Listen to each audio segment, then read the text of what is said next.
2 sotuv yer uchastkasiga ega bo'lgan uy-joy binoning umumiy kvadraturasi 250 kvadrat, xonalarning soni 6 ta. Havosi toza bo'lgan joyda uy olmoqchi bo'lganligi yaxshi, kompaktli, ixchamgina variant bo'lyapti. Darvozagacha bo'lgan masofada bitta mashina sig'adiganlik joyi bor. Hovliga kirish uchun alohida avtomat darvoza va alohida eshik o'rnatilgan. Qo'l tarafdan shunaqa chiroyli fasad ko'rinishiga ega.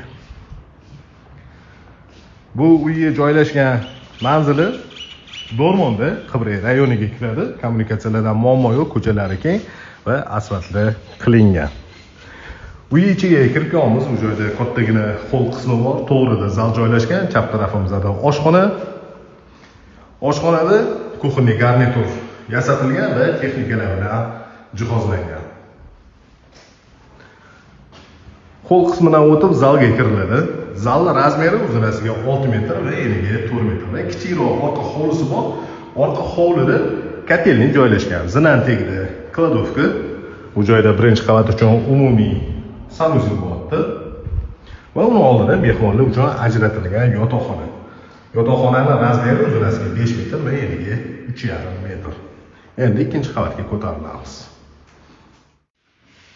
Ikkinchi qavatda 4 ta xona joylashgan.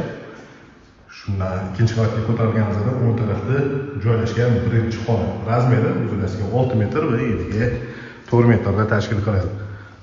Ikkinchi qavatga ko'tarilganimizda to'g'rida ota-onalar uchun ajratilgan yotoqxona, shu yotoqxonaga tegishli bo'lgan sanuzel ko'rinishi bo'ldi.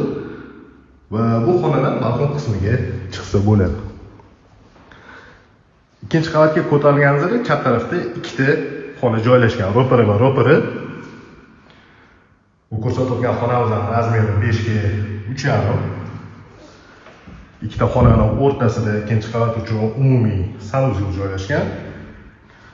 Bu joyda 5 ga 3 razmerda yana bitta yotoqxonasi bor.